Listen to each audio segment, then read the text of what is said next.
Olá, meus irmãos, graça e paz, bom dia a todos. Estamos aqui mais uma vez para a nossa escola bíblica dominical, com muita alegria, de estarmos aqui na casa do Senhor, para essa manhã aprendermos um pouco mais da sua santa palavra, cantar hinos de louvor, fica bem, cantar esses hinos. Eu quero começar essa escola dominical convidando você a baixar sua cabeça, colocando sua vida na presença de Deus, da sua família. Você que está assistindo agora aí pelo canal da igreja, aproveite e chame seus familiares, chame seus amigos, encaminhe o link para todos os seus conhecidos, para que possamos aprender um pouco mais da palavra de Deus nessa manhã. Eu, nesse momento, então, convido você a baixar sua cabeça e vamos juntos orar ao nosso Deus. Senhor, nós te agradecemos, ó Pai, por tudo que tens feito, ó Deus, te agradecemos porque tu nos deste vida, nos deste saúde, ó Deus, e mais uma vez podemos estar aqui para louvar e bendizer o teu santo nome, ó Pai.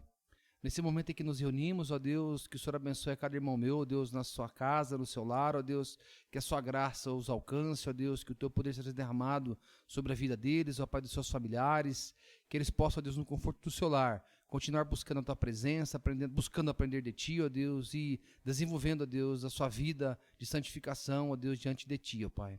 Ó Pai, nesse momento da escola dominical, desde já, abre os nossos corações, ó Deus, abre nosso entendimento para tudo que vamos aprender nessa manhã, que tudo que façamos, ó Pai, seja para louvor e honra do teu santo nome, os cânticos de louvor, ó Pai, as leituras bíblicas que façamos, que seja para crescimento do teu reino, para o aumento da nossa fé, ó Deus, e principalmente para louvor do teu santo nome, ó Pai. Abençoa a nossa igreja, ó Deus, abençoa cada irmão da nossa igreja, abençoa essa escola dominical, tudo nós colocamos nas tuas mãos, em nome do teu Filho Jesus, que vive e reina para sempre. Amém. Meus irmãos, eu quero convidar você a abrir sua Bíblia no livro de Jó. É um livro fantástico e eu quero convidar você a abrir Jó, capítulo 42, onde nós leremos do versículo 1 a 6. É um texto conhecidíssimo, é uma passagem que fala muito ao meu coração, desde criança. Eu já falei isso aqui na igreja, o livro de Jó foi o primeiro livro da Bíblia que eu li, logo que tinha entendimento da leitura. E foi o primeiro livro que li, me apaixonei e entendi a palavra, o recado do Senhor para a minha vida através do livro de Jó. E o capítulo 42 é fantástico, A Adhemar de Campos transformou em música, uma música muito bela, uma melodia muito linda, e ele colocou essa melodia num momento de dor, num momento de tristeza, num momento de dificuldade que ele estava passando, e muito semelhante ao que Jó passou nessa ocasião. Eu quero ler com você, então, Jó, capítulo 42, do versículo 1 ao 6, que diz assim: Então respondeu Jó ao Senhor: Bem sei que tudo podes, e nenhum dos teus planos pode ser frustrado. Que é aquele, como disseste, que sem conhecimento encobre o conselho? Na verdade, falei do que não entendia, coisas maravilhosas demais para mim, coisas que eu não conhecia. Escuta-me, pois, havias dito, e eu falarei. Eu te perguntarei, e tu me ensinarás. Eu te conhecia só de ouvir, mas agora os meus olhos te veem. Por isso me abomino e me arrependo no pó e na cinza. Eu vou repetir de novo o versículo 5 e o versículo 6, que fala assim: Eu te conhecia só de ouvir, mas agora os meus olhos te veem. Por isso me abomino e me arrependo no pó e na cinza. Quando Jó faz essa confissão ao Senhor, o que Jó está colocando é a confiança dele em Deus, a confiança em Deus nas nossas vidas, entendendo que Deus tudo governa, Deus tudo sabe, Deus tudo controla, e cabe a nós simplesmente louvá-lo. E é o que nós faremos nesse momento, meus irmãos. Eu quero começar cantando com você o hino 144, que é o hino Segurança e Alegria. Ele fala justamente isso: que segurança tenho em Jesus, pois nele gozo, paz, vida e luz. Com Cristo herdeiro Deus me aceitou, mediante o Filho que me salvou. É uma letra linda, uma melodia fantástica, E que nós possamos cantar esse hino, de fato, como verdade nas nossas vidas, e que possamos, principalmente nesse momento de crise, principalmente você nesse momento. Eu não sei como é que está a sua vida, eu não sei como está seu coração, sua família, mas sei que muitos passam por momentos difíceis, momentos de dor, momentos de insegurança, momentos de tristeza, momentos de terror, mediante essa pandemia que vivemos, a crise financeira que assola o nosso país, as notícias de tantas mortes no país todo. Mas esse hino traz um consolo para nós. Olha só, esse hino traz segurança e alegria, pois entendemos que a segurança que nós temos é somente em Jesus, somente em Deus em nossos corações. Louvemos, meus irmãos.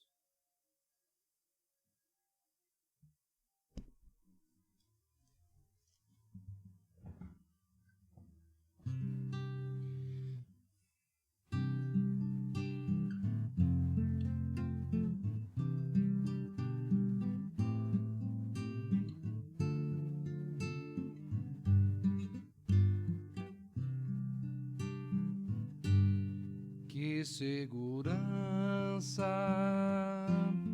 tenho em Jesus,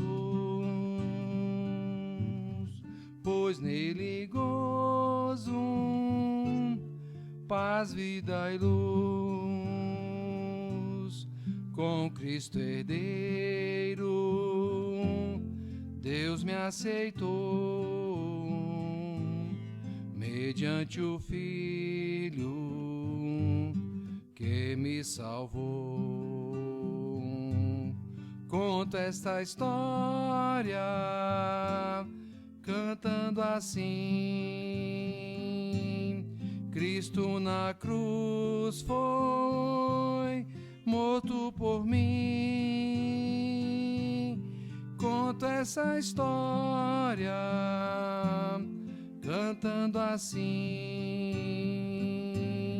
Cristo na cruz foi morto por mim. Inteiramente me submeti, plena alegria nele senti. Anjos descendo, trazem dos céus provas da graça que vem de Deus. Conto esta história cantando assim: Cristo na cruz foi morto por mim.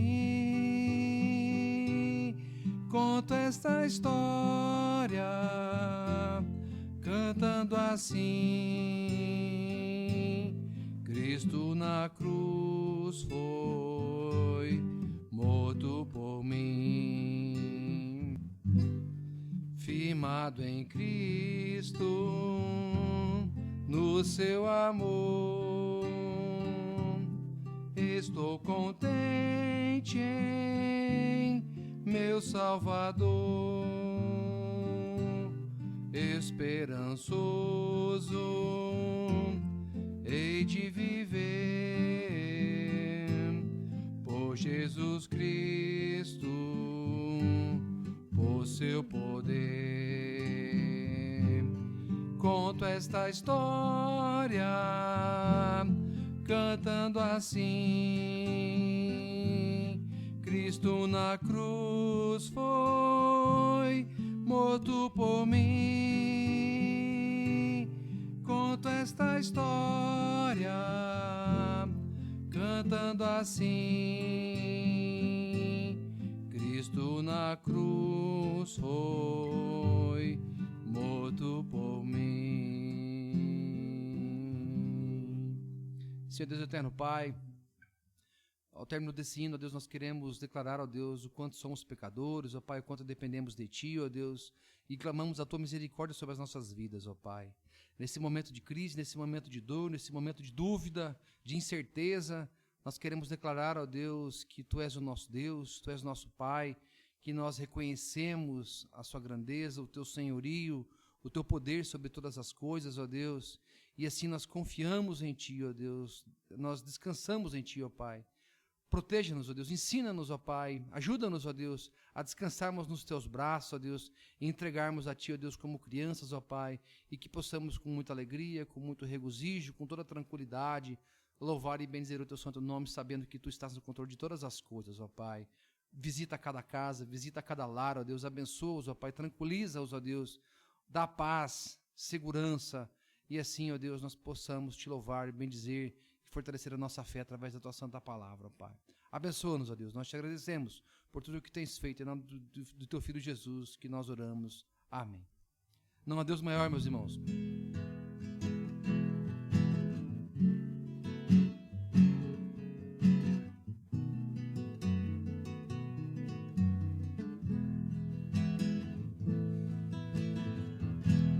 Não há Deus maior,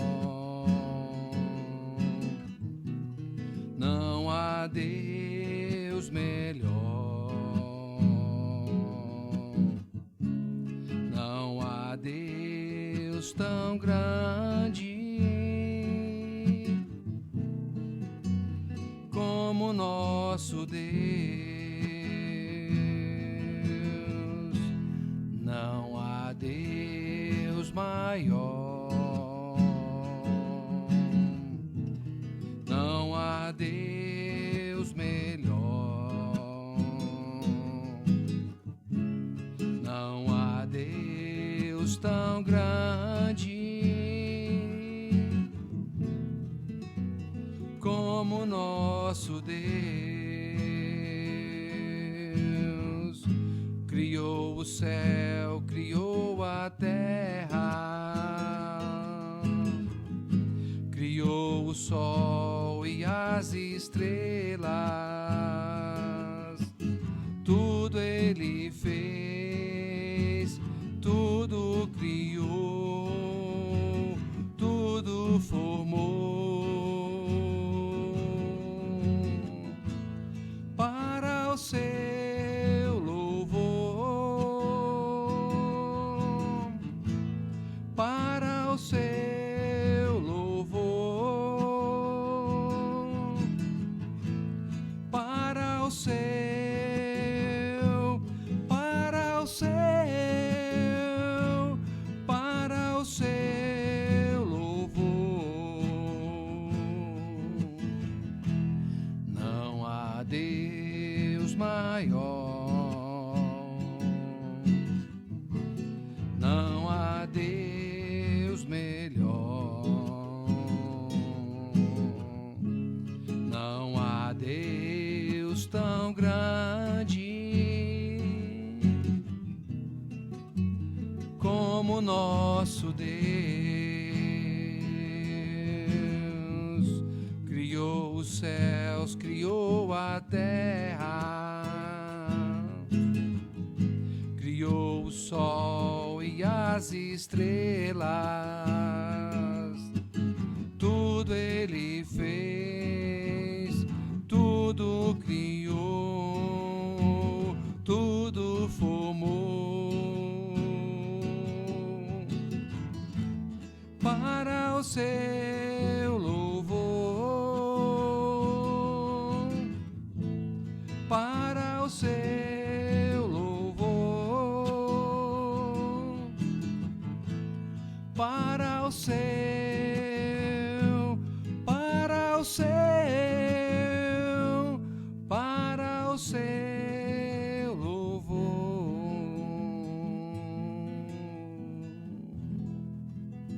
Amém, amém. Deus nos abençoe.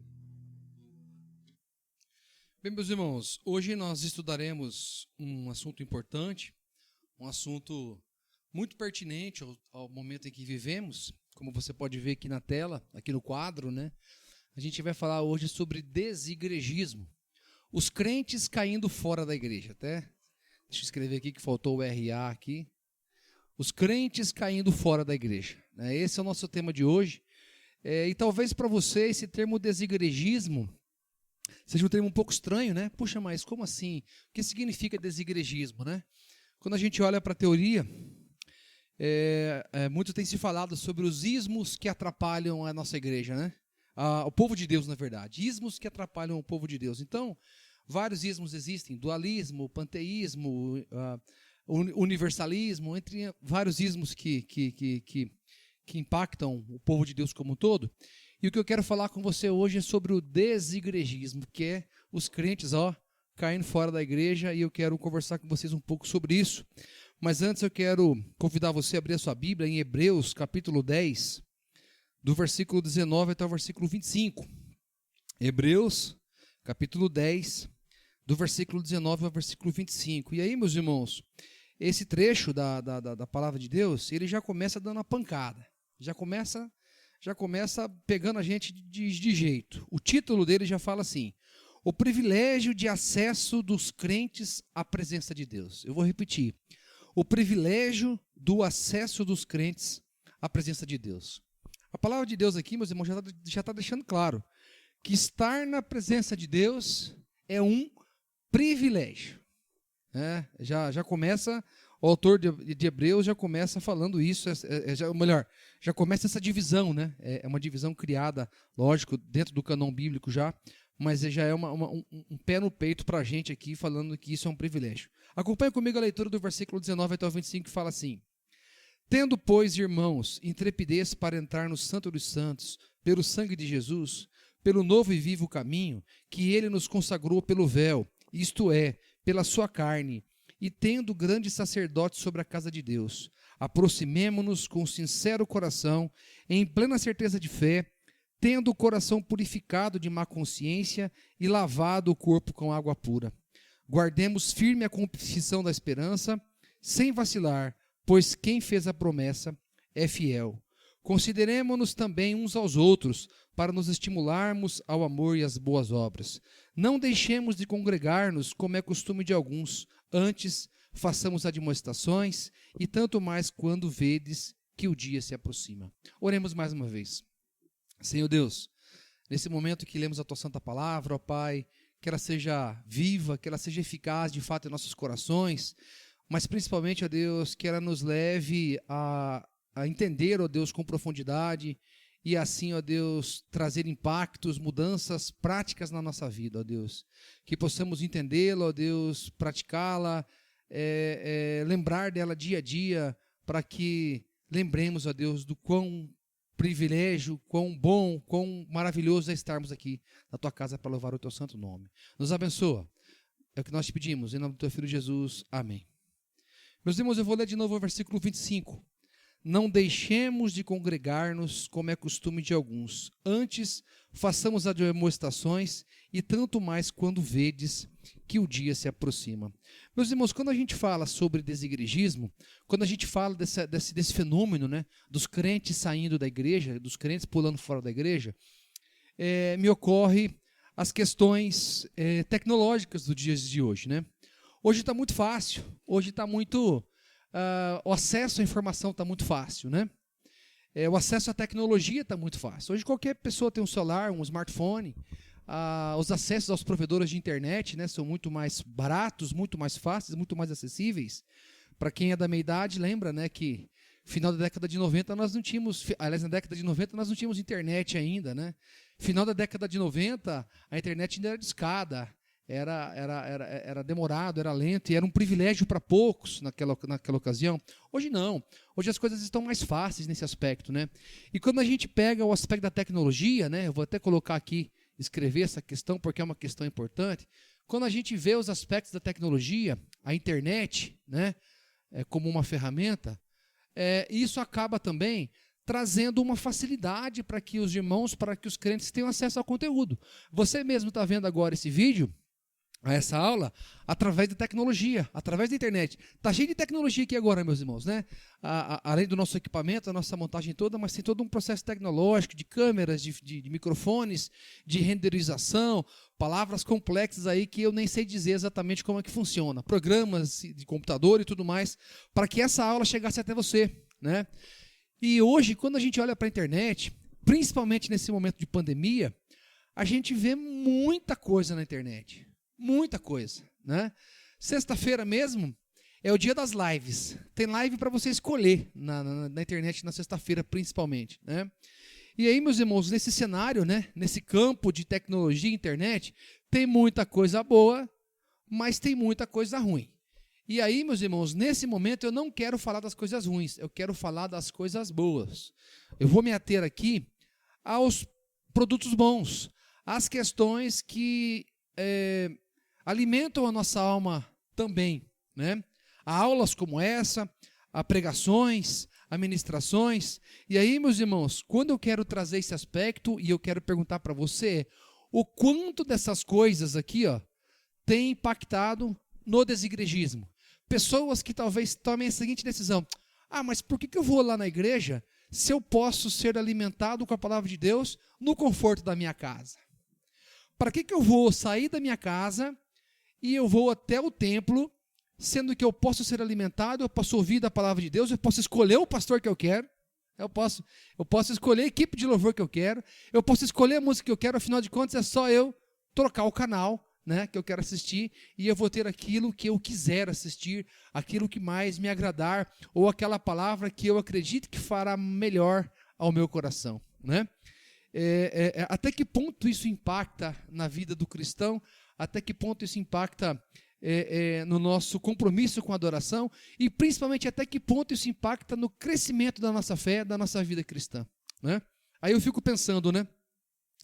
Vamos falar da prática, da nossa prática, né? A gente vem para a igreja sem saber o que vai acontecer.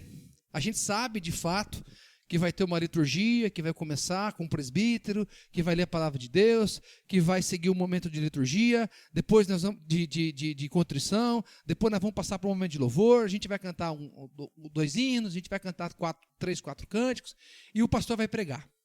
Bom, apesar de sabermos da liturgia do culto, nós não sabemos o que acontecerá. Nós não sabemos qual será a palavra do pastor. Eu mesmo confesso aos irmãos que domingo passado, falei isso para o pastor Judásio, eu fiquei muito impactado com a pregação, né?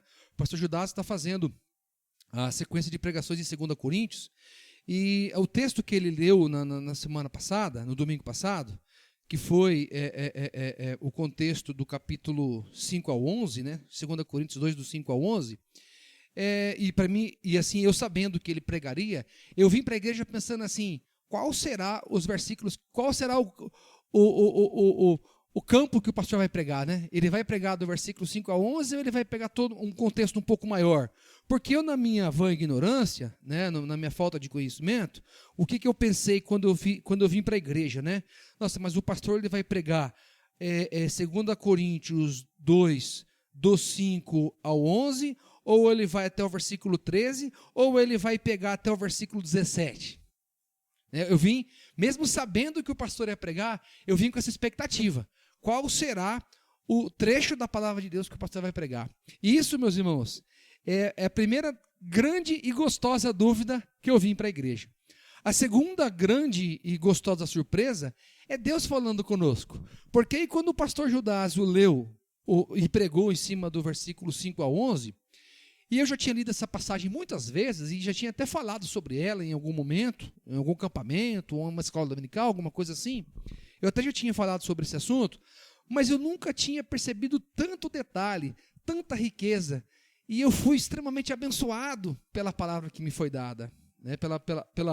Pela palavra que foi ministrada, e quanto o meu coração foi ministrado, o quanto aquilo me impactou. Eu saí da igreja impactado aquele dia, mesmo sabendo mais ou menos qual era o texto que o pastor ia pregar. Eu fui extremamente impactado, surpreso pelo conteúdo, tanto pelo conteúdo lido como pelo conteúdo ministrado, as aplicações que foram feitas. E aí, meus irmãos, eu fico pensando assim: será que se eu estivesse lá no conforto da minha casa, será que se eu estivesse lá no meu sofá, vendo na televisão, no YouTube, será que eu escolheria uma pregação em cima de 2 Coríntios, capítulo 2, do versículo 5 ao 11? Talvez, meus irmãos, se eu tivesse a opção assim, vamos supor, eu estou lá em casa, eu estou lá no canal do YouTube, opção número 1, Reverendo Judásio, 2 Coríntios, capítulo 2, versículo 5 ao 11. Reverendo Hernandes Dias Lopes, Salmo 100. Reverendo Augustus Nicodemos, Romanos, capítulo 12, versículo 1 e 2. Pastor José Carlos Valentim dos Santos, Gênesis 3. Será que se eu tivesse opções dessa forma, será que se eu tivesse um menu para mim escolher qual seria a pregação, será que eu escolheria essa pregação do pastor Judásio em 2 Coríntios, capítulo 2, do versículo 5 ao 11? Aí, meus irmãos, eu acabo indo para um outro caminho, que é lembrar, né, do primeiro ponto, dos 5 pontos do calvinismo, lembrarmos do primeiro ponto, que é a depravação total do homem, né? E aí lembrar que sempre que nós temos a opção de escolha, nós, como pecadores que somos, escolheremos errado. Nada contra o pastor Judas, muito pelo contrário, vocês sabem do meu amor, do meu apreço por ele, mas pelo texto. Eu falei isso para ele na segunda-feira, eu falei, pastor, olha, eu não imaginava tanta riqueza de detalhes. E a minha expectativa era que o senhor fosse até o versículo 13, ou até que o senhor fosse até o versículo 17. Eu não esperava que o senhor parasse no versículo 11, porque na minha vã ignorância eu não conseguia enxergar caldo do versículo 5 ao versículo 11. E eu fui tremendamente impactado, e eu fui tremendamente abençoado com a palavra que foi feita. Mas, talvez, se eu fosse um desigrejado, talvez se eu tivesse lá no conforto da minha casa, escolhendo o que eu quero ouvir, escolhendo o que eu quero ouvir, né, ler e ouvir, talvez eu tivesse escolhido algo que não preenchesse o meu coração, ou que não fortalecesse a minha fé, ou que não fosse o recado de Deus para a minha vida naquela noite. Eu tenho plena certeza. Estar aqui na igreja aquele dia, eu ouvi o recado de Deus para o meu coração naquela noite, e se eu tivesse ficado em casa e tivesse procurado um outro pastor com outro texto, eu talvez até fosse alimentado, eu talvez até dormisse bem, eu talvez até tivesse uma falsa impressão de dizer assim, nossa, como foi bom eu ver essa pregação aqui do reverendo Hernandes Dias Lopes, gosto demais do reverendo Hernandes Dias Lopes, né? Mas eu até poderia pensar assim, nossa, como foi positivo, mas será que Deus teria falado comigo como ele falou através do pastor Judas ao meu coração, estando aqui na igreja? Então essa é a primeira questão que eu quero conversar e perguntar para você. E aí, meus irmãos, eu quero, aí falando do desigregismo e começando, né, antes de colocar aqui o primeiro ponto, eu quero fazer uma pergunta. Será que é correto estarmos fora da igreja? Mesmo buscando alimento espiritual através do vídeo, através de outras plataformas, da internet, da tecnologia, será que é correto estarmos fora da igreja, né? Quais são os impactos que isso pode trazer para nós, para a nossa família e principalmente para a igreja a qual pertencemos? E aí, meus irmãos, antes de mais nada, eu quero dentro do capítulo, da parte 1, alcança para mim o pano para mim limpar o quadro aqui, que eu quero só limpar essas anotações que eu mandei, jogo aqui. Desculpa aí, meus irmãos, só o pessoal aqui da produção me ajudando, né? Então vamos lá. Primeira coisa que eu quero abordar com você, meu irmão, é o seguinte: o que creem os desigrejados? Porque desigrejado, meu irmão, ele é um cara que ele tem plenas convicções. Porque primeiro ele se diz crente, né? Ele se diz crente. Ele se diz conhecedor, e ele tem algumas justificativas pelas quais ele julga que ser desigrejado é melhor do que estar na igreja. Ele coloca algumas posições que deixam da seguinte forma: não, é muito melhor eu estar no conforto da minha casa do que eu estar lá na igreja, né? Porque na minha casa eu sou melhor alimentado, e algumas coisas ele coloca, algumas justificativas, né? Ele coloca para justificar isso. E eu vou citar para vocês algumas delas. Vou adiantar já, meus irmãos. Eu não concordo com isso. Eu vou escrever vou dizer algumas coisas que os desigrejados dizem que é motivo para o qual eles não estão, né? Para o qual eles preferem ficar fora da igreja. A primeira coisa que eles falam, meus irmãos, é que Cristo não deixou nenhuma forma de igreja organizada ou institucional. Então eles dizem assim, não, mas espera aí. Quando a gente olha para o ministério de Cristo, Cristo não deixa uma igreja organizada. Cristo não deixa uma igreja institucionalizada.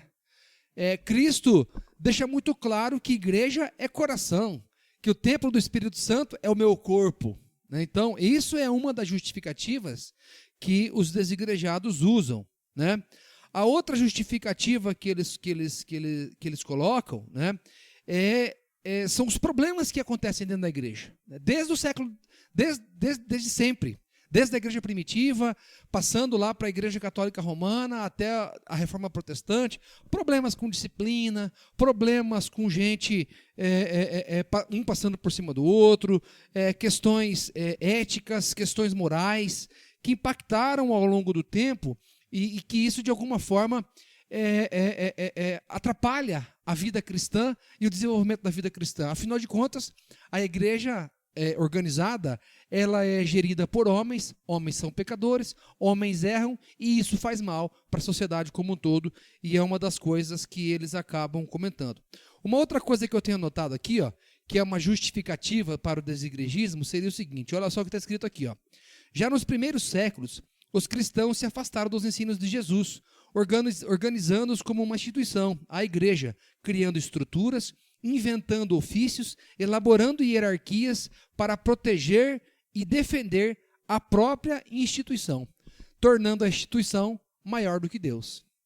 Então, essa é uma das justificativas que os desigrejados fazem. Não, esse modelo estruturado, esse modelo hierárquico que foi criado, é um modelo autoprotetivo. É um modelo que defende a organização, defende os seus líderes, e os líderes acabam ficando numa posição maior do que o próprio Deus. Então essa é uma outra justificativa, né, que os desigrejados trazem no dia a dia. A outra questão que as pessoas falam também dos desigrejados, ainda muito arraigado ao primeiro ponto que eu citei para vocês, é de entender que a igreja, a verdadeira igreja, ela não é composta de templos, de cultos regulares, de tesouraria, de ofícios, de ofertas, de dízimo, de clero oficial, de confissões, de hall de membro, propriedades, escolas, seminários. Os desigrejados dizem assim, isso não tem nada a ver com igreja, porque igreja é eu e Deus. Isso é o que os desigrejados dizem, que nada disso interessa, né? E a outra coisa que eles colocam também é usando erradamente um versículo bíblico, né? Eles usam aquele texto lá de Mateus 18, que diz assim, que é onde estiverem 2 ou 3, né, reunidos, ali estarei, em meu nome ali estarei, né? E eles acabam usando erradamente esse versículo, e aí acabam entendendo assim, não, se eu estou lá na minha casa, eu, minha esposa e meu filho, somos em 3, a palavra de Deus em Mateus 18 diz o quê? Que onde estão 2 ou 3 reunidos em meu nome, ali estarei, e tudo está alinhado. E, na verdade, não é esse o contexto. Os irmãos que participam da escola dominical sabem que isso aí é um outro contexto. É um contexto de disciplina. É um contexto de como tratar o irmão culpado. Né? Não é um contexto de culto. Não é um contexto de comunhão. É um contexto de tratar o irmão culpado, mas muitos dos desigrejados, eles acabam colocando essas questões como justificativa para estarem fora da igreja. E aí, meus irmãos, a gente tem que entender, dentro desse ponto número 1, né, dentro disso tudo que cria os desigrejados, a gente tem que entender que eles têm certa razão. A igreja, de fato, se perde em muitos pontos desde o momento em que ela foi organizada. Desde lá dos primeiros séculos, né? Muitos oportunistas, eu fico pensando, né? Eu fico vendo hoje, 2021, nós aqui, Igreja Presbiteriana Bom Pastor, organizada, pertencemos a um presbitério de Anápolis, com 14 igrejas presbiterianas, com 5 congregações de igrejas, né, aqui na nossa região, com o Seminário Presbiteriano Brasil Central aqui em Goiânia, com toda a nossa estrutura que nós temos, né, uma igreja forte, uma igreja organizada, uma igreja com laços, né, da história da Reforma Protestante, e nós temos N problemas, N dificuldades. Aí eu fico pensando, vocês já imaginaram como é que ficou a igreja da primeira década? Lá, logo depois da morte e ressurreição de Cristo, vocês já imaginaram como é que foram os 10 primeiros anos da igreja? Sim, houveram grandes alegrias, milhares de conversões, experiências incríveis naquela ocasião. Mas eu fico pensando, meus irmãos, quantas dúvidas, quantas crises, quantas dificuldades. Mas espera aí, aquele lá é gentil. Ah, mas então o que a gente vai fazer? Ah, mas aquele lá é judeu. Ah, porque os fariseus falaram isso. Não, mas Jesus não disse isso, Jesus disse aquilo outro. Não, ele queria dizer aquilo outro. Não, mas é no Monte Sinai, é no Monte Gerizim. Não, mas e agora e o templo? Não, mas e agora o sábado? Eu fico pensando das grandes dificuldades que eles tiveram ao longo do início da igreja primitiva.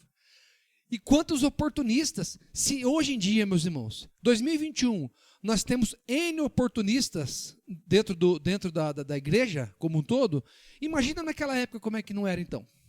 Né? Então, eu imagino que era algo muito difícil, algo muito complexo. E desde aquela época, desde a Reforma Protestante, e hoje em dia mesmo, né, os erros que a igreja comete, infelizmente, faz com que algumas pessoas se afastem da igreja. Nós sempre comentamos, né, no conselho, principalmente quando nós nos reunimos, né, do tamanho da responsabilidade que a gente tem, porque quando a gente fala de conselho, o conselho não é um time de homens sábios ou um time de homens santos. Não, é um time de homens pecadores como todos os outros, que está aqui para fazer a gestão da igreja, para pastorear a igreja, para dar o seu melhor, para servir a igreja, né? Mas são homens pecadores como todos os demais.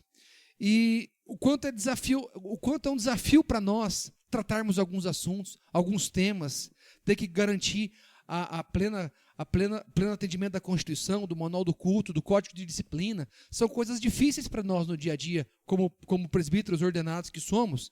E, meus irmãos, sabemos que erramos. Sabemos que a liderança erra.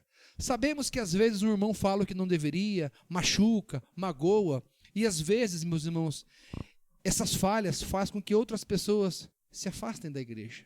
E dói muito para a gente quando a gente sabe, nós mesmos, eu mesmo, né, da liderança, eu sempre estou atento lá no grupo do WhatsApp. Né? Como os irmãos sabem, nós separamos lá os membros, né, em grupos de pastoreio, né? Dividimos a igreja toda em grupo de pastoreio, eu tenho lá meu grupo. E esses dias mesmo uma irmã do meu grupo de pastoreio saiu do grupo da igreja. Na mesma hora que ela saiu, eu mandei mensagem para ela: minha irmã, o que aconteceu? Por que a senhora saiu do grupo? Né? Minha preocupação, se a irmã, por que ela saiu do grupo? O que aconteceu? Né? Porque a gente, como liderança, fica preocupado com isso. O que será que falaram? O que será que agiram? O que será que aconteceu que fez com que tal irmão saísse da igreja? Né? E a gente fica muito triste quando isso acontece, porque sabemos que a igreja erra, porque a igreja é gerida, porque a igreja é conduzida por homens, apesar de ser o templo de Deus, apesar de ser a igreja de Deus, mas as decisões administrativas do dia a dia são tomadas por homens, é composta por homens, é composta por mulheres, homens e mulheres pecadoras, e que erram, e que isso impacta na igreja, e isso acaba sendo, meus irmãos, justificativa, desculpa para alguns saírem da igreja e procurarem um modelo mais fácil, um modelo mais tranquilo, que é o desigrejismo, que é o buscar a palavra de Deus através das tecnologias e da internet. Bom, mas chega de falar de desigrejismo e vamos falar de igrejismo. O que é igrejismo? O que isso significa e quais são as nossas responsabilidades diante disso, né? É verdade, sim, meus irmãos, que Jesus não deixou uma igreja institucionalizada. É verdade, sim, que Jesus não deixou a igreja plenamente organizada. Mas uma coisa que ele disse, meus irmãos, ainda no período, né, apostólico, é que a igreja estaria fundamentada na pedra que era ele mesmo. Jesus se coloca como a pedra fundamental da igreja.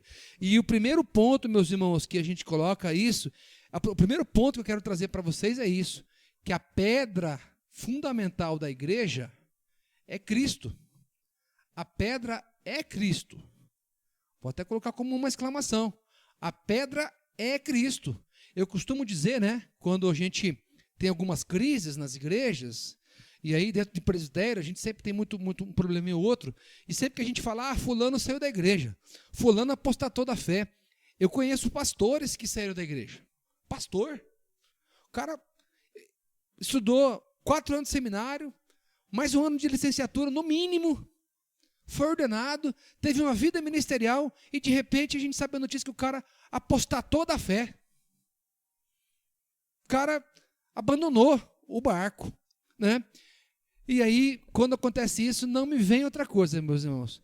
Quem saiu da igreja por causa de homem é porque nunca entrou na igreja por causa de Cristo. Quem sai da igreja por causa de homem é porque nunca entrou na igreja por causa de Cristo.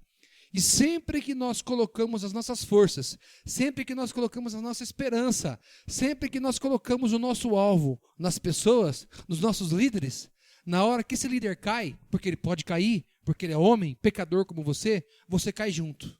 Na hora que esse cara erra, ou na hora que alguém fala alguma coisa contra ele e ele sai, você sai junto, porque o teu alvo, a tua base, a tua pedra fundamental é aquele líder.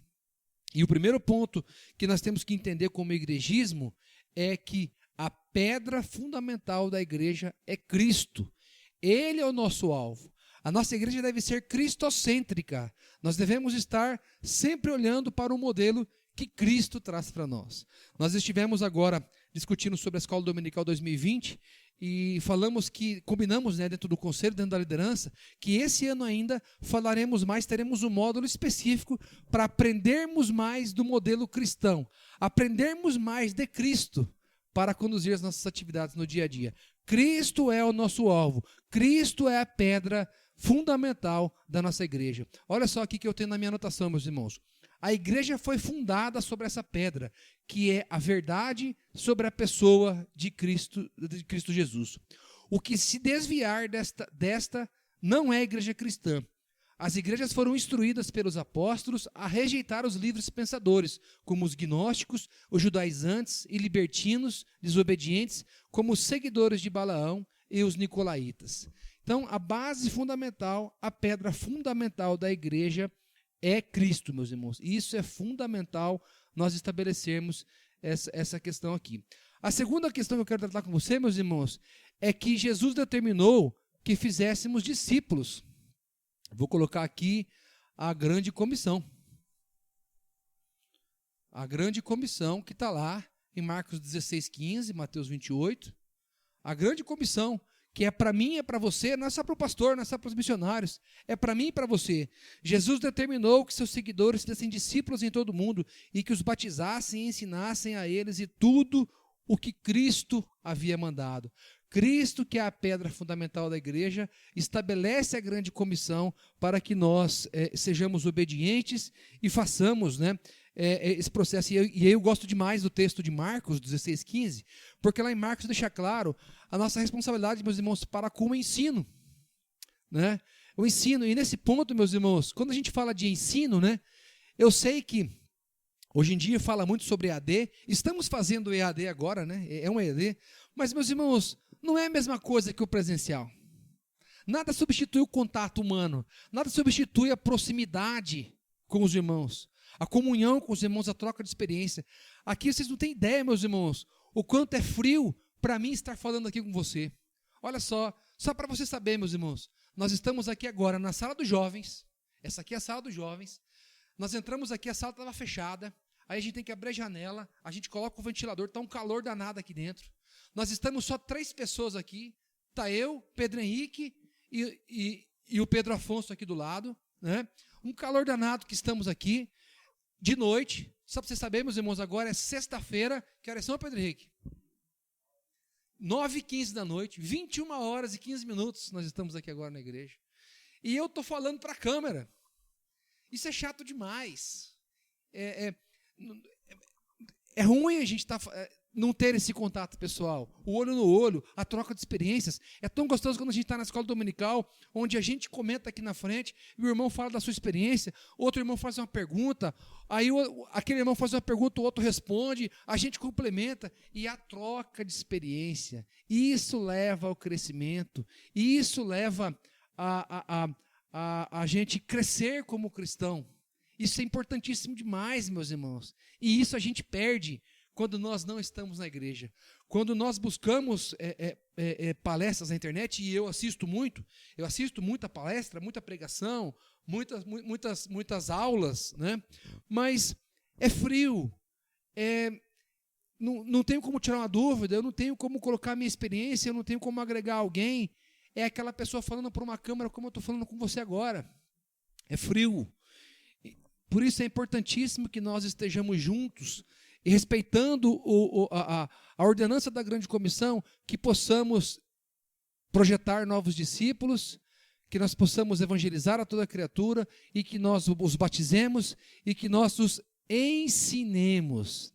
Isso é muito importante, que nós tenhamos esse contato, que nós estejamos próximos, que nós estejamos atentos às demandas das pessoas e que possamos, de alguma forma, ajudá-los e apoiá-los no dia a dia, né?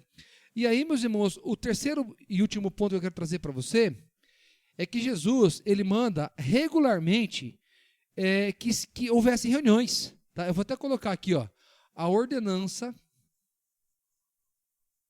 para reuniões.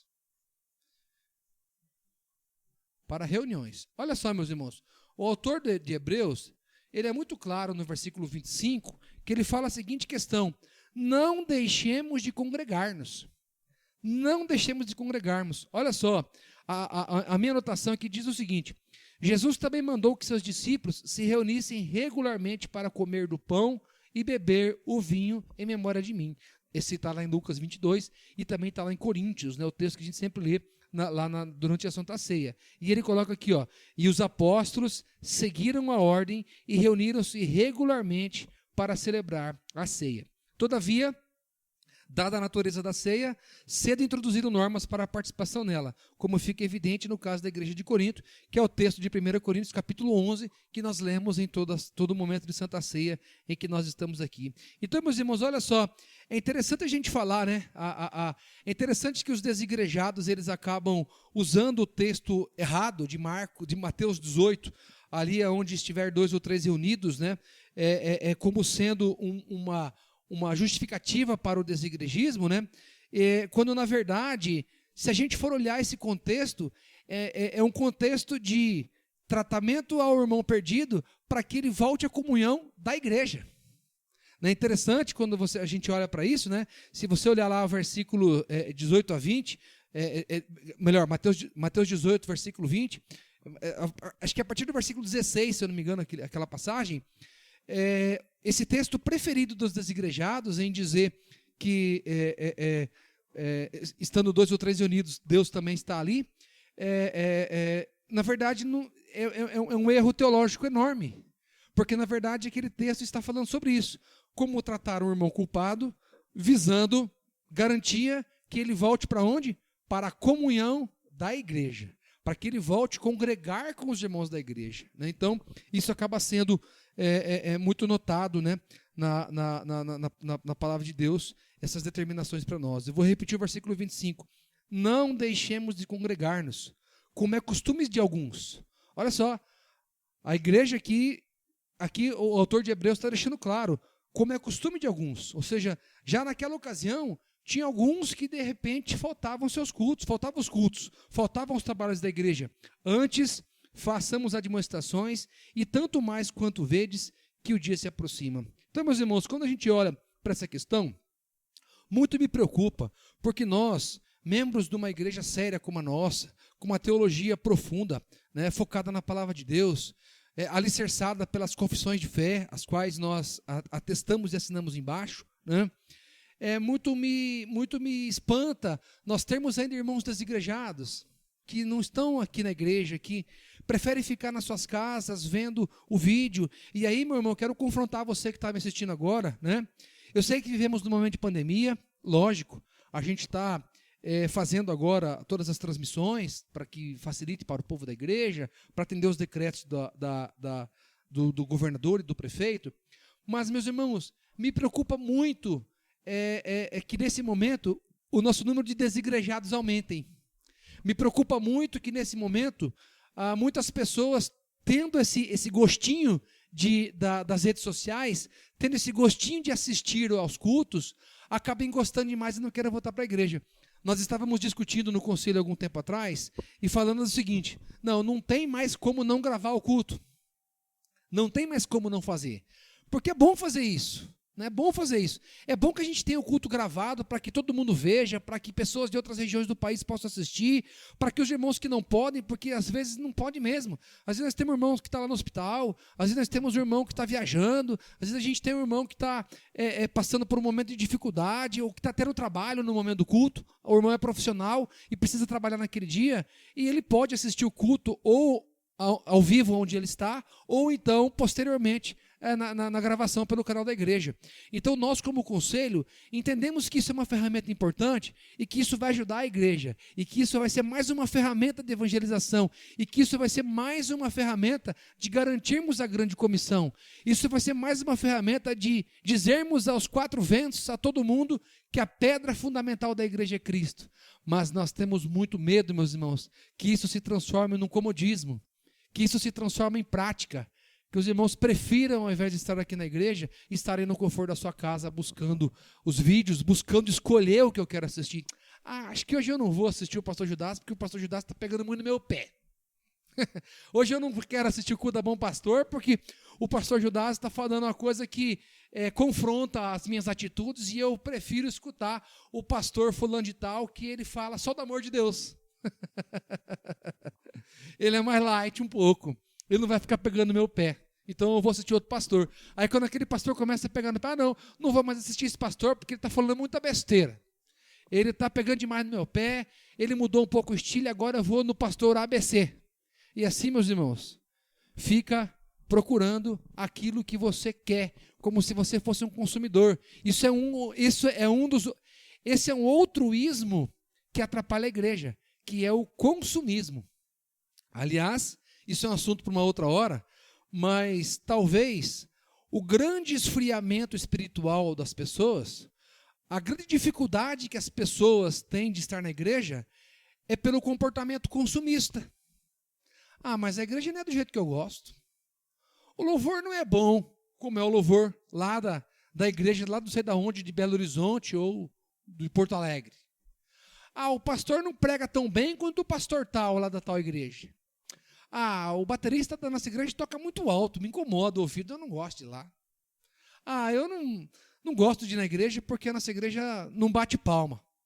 Ou outro fala, eu não gosto de ir na nossa igreja porque a igreja bate palma. Então, meus irmãos, isso são comportamentos consumistas. E quando a gente olha para a nossa sociedade, cada vez mais as pessoas estão se comportando como extremos consumidores. Eu consumo aquilo que eu quero. Eu tenho o meu direito. E se o meu direito estiver sendo extirpado, eu vou procurar o meu direito na justiça. Eu vou contratar um advogado. Eu vou processar. Porque eu tenho o meu direito. Porque eu quero consumir isso, aquilo outro. Então a sociedade cada vez está mais consumista. E o fato de ser consumista, isso impacta no igrejismo, fazendo com que as pessoas prefiram consumir isso ou aquilo outro, querem fugir do confronto, querem fugir da responsabilidade, querem não prestar conta. Mas para que eu vou prestar conta para um conselho? Para que eu vou prestar conta para o meu irmão? Para que eu vou prestar conta? E eu sei, meus irmãos, que às vezes é chato. Não tem coisa... Eu tenho certeza, meu irmão, que você que está me assistindo já passou por isso. Sabe quando você passou por algum problema na sua vida?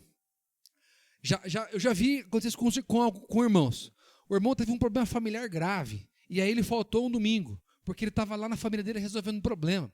Aí no outro domingo, ele teve um problema sério no trabalho, ele acabou tendo uma agenda dificílima, e ele, por algum motivo crítico do trabalho, ele não foi na igreja também. E aí, veja bem, ficou 2 semanas fora da igreja. Aí no terceiro domingo, que passou a terceira semana, aí o membro vai na igreja.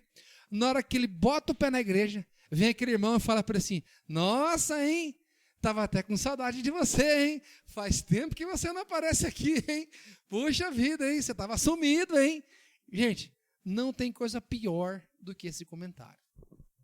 Eu já vi muita gente sair da igreja por causa desse comentário. É muito chato você pisar na igreja e alguém que está lá dentro fala, nossa, sumido você, hein? Na hora que o pastor pedir para as visitas se pronunciarem, não esquece de levantar a mão, hein? Não tem comentário pior, meu irmão, fazer uma coisa dessa. Porque quando a gente faz um comentário desse, a gente está cobrando o outro. Sabe, como se fosse, não, você não veio há 2 domingos, e você por isso é um pecador, e você por isso é uma escória, e você por isso não é crente tão bom como eu sou crente.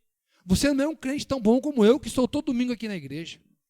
Sabe, é praticamente uma prática judaizante, é praticamente uma prática farisaica.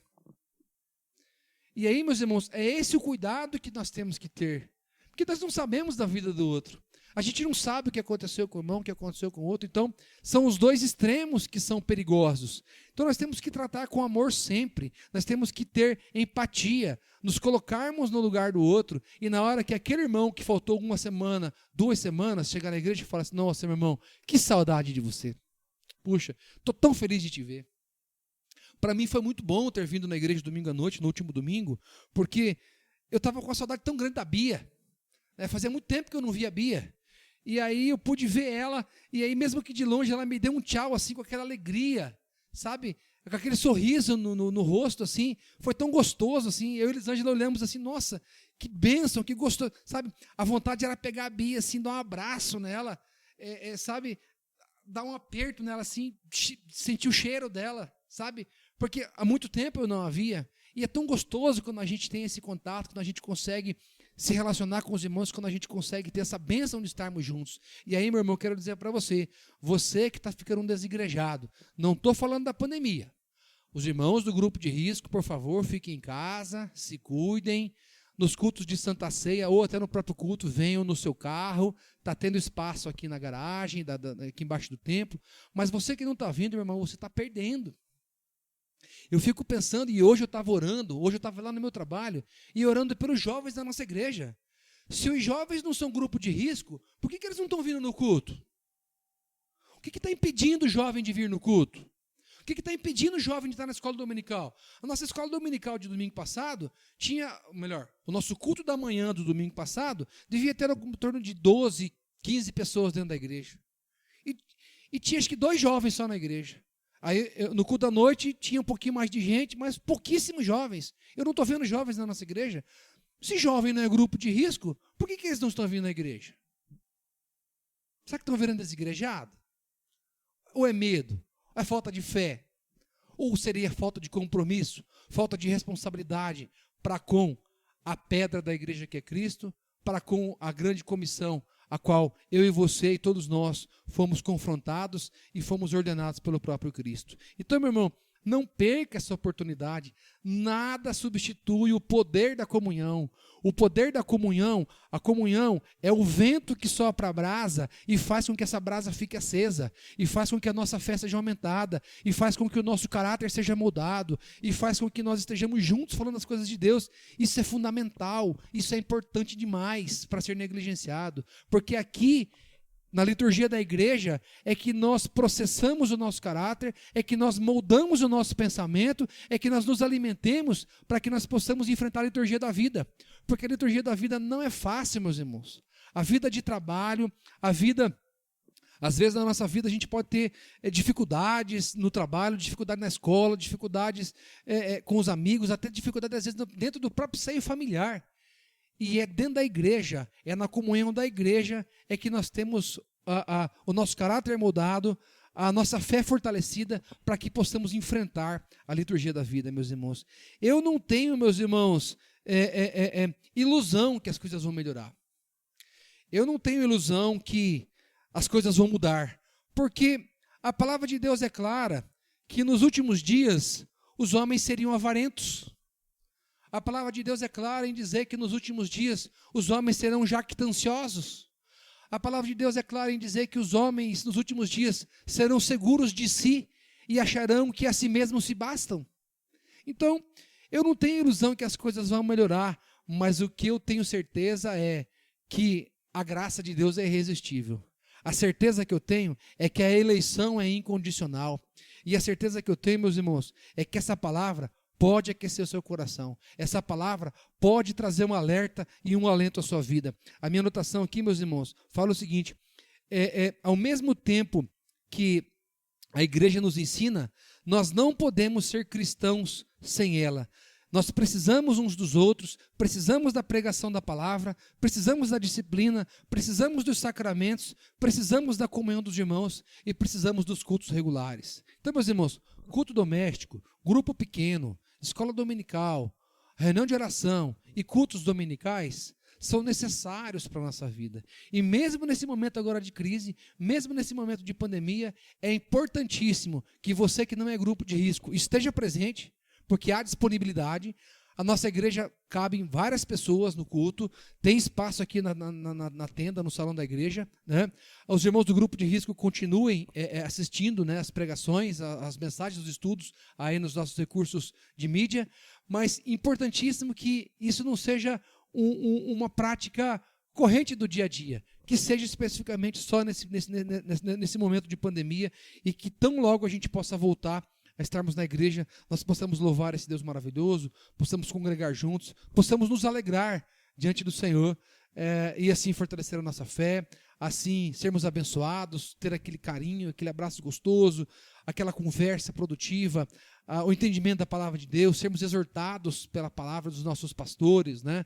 Pelo nosso pastor, pelos nossos seminaristas, né? Que nós possamos ser quebrantados pelas palavras, pelas liturgias. Domingo mesmo, a liturgia conduzida pelo presbítero Sidney foi fantástica. Foi fantástica. Eu saí da igreja abençoado, maravilhado. Eu fiquei maravilhado com o culto de domingo. Um louvor emocionante, com canções bem cantadas, muito bem tocadas, que falaram ao coração. Meus irmãos, isso não tem preço. O arrepio que nós sentimos quando estamos aqui na igreja e vemos um louvor bem entoado, bem tocado, bem cantado, com uma letra profunda que enche os nossos corações, junto com os nossos irmãos, todo mundo cantando junto, não tem preço que pague isso, meus irmãos. Não tem preço que pague isso. Então, meus irmãos, haja contra o desigrejismo. Fuja do desigrejismo. Para você que está nessa vibe, para você que está com essa ideia, fuja disso. Não é isso que Deus quer para a sua vida. Não é isso que Cristo quer para a sua vida. A pedra fundamental da igreja é Cristo. A grande comissão é para mim e para você. E a ordenança para as reuniões é clara. Não deixemos de congregar-nos como é costume de alguns. Fica esse desafio para mim e para você. Amém? Abaixe sua cabeça. Vamos orar a Deus, agradecendo por tudo que Ele tem feito e pedindo, né, que Ele abençoe as nossas vidas e os nossos corações. Senhor, eu te agradeço, ó Pai, porque essa palavra primeiramente é falada ao meu coração, ó Deus. Eu te agradeço, ó Deus, porque através dos meus pais eu pude estar na igreja desde criança, ó Deus, eu pude entender da Tua palavra, eu pude aprender mais de como me relacionar com os meus irmãos, ó Pai, desde criança, em todas as fases da minha vida. E também através da Tua Santa Palavra eu consegui trazer os meus filhos para a igreja. E hoje, ó Deus, eu te agradeço, ó Pai, pelos nossos jovens, pelos nossos adolescentes, pelas crianças da nossa igreja, ó Deus, pelo nosso pastor, pelos meus irmãos presbíteros, pelos meus irmãos diáconos, pelas minhas irmãs, ó Pai. Eu te agradeço porque cada um deles é bênção na minha vida, bênção sem medida, ó Deus, e eu aprendo cada dia, ó Deus, com a exortação de cada um deles, com a vida de cada um deles, com a disposição de cada um deles, ó Deus, eu tenho aprendido cada vez mais de Ti, ó Pai. E eu me alegro muito com isso, ó Deus, e te agradeço, ó Deus, por essa rica oportunidade, ó Deus. E, ó Deus, eu coloco na Tua presença aqueles irmãos que por algum motivo estão com seus corações congelados, ó Deus. Que o Senhor aqueça seus corações, que eles sintam o desejo de estar aqui na Tua casa, para louvar e bendizer o Teu santo nome, para aprender mais de Ti, para estar em comunhão conosco, ó Pai, para que eles possam crescer, ó Deus, para que a igreja possa, ó Deus, frutificar, ó Deus, para que eles possam, ó Deus, estar comprometidos com a Tua ordenança, ó Pai, com aquilo que o Senhor tem para as suas vidas, ó Pai. Abençoa a nossa igreja, os nossos irmãos, toca nos seus corações, inflama os seus corações, incendeia os seus corações, para que todos possamos estar aqui unidos, ó Deus, num grande coro, louvando e bendizendo o seu santo nome. Assim nós agradecemos por tudo que o Senhor tem feito e crendo, ó Deus, nas maravilhas que o Senhor fará na vida do teu povo aqui nesse lugar, para o louvor e honra do teu santo nome é que nós oramos e bendizemos. Amém. Que Deus abençoe você, meu irmão, que Deus inflame o seu coração, ou melhor, que Deus incendeie o seu coração para que estejamos juntos nessa grande comissão, firmes aqui na igreja. Que Deus te abençoe. Um grande abraço.